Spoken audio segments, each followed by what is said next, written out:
You are created to be shine. As we know that God is glorious, but you realize that God created you to shine.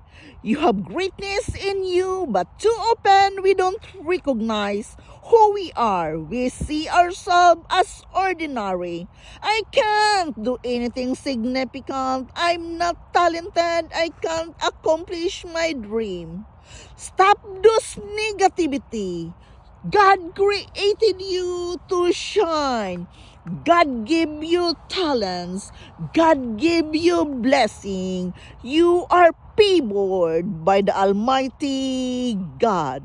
So when you defeat those giants of negativity, it will give you greater influence, greater respect. What you are doing, shrinking back, living with an ordinary mindset, when God says you are a mighty warrior, you will shine because God created you to shine.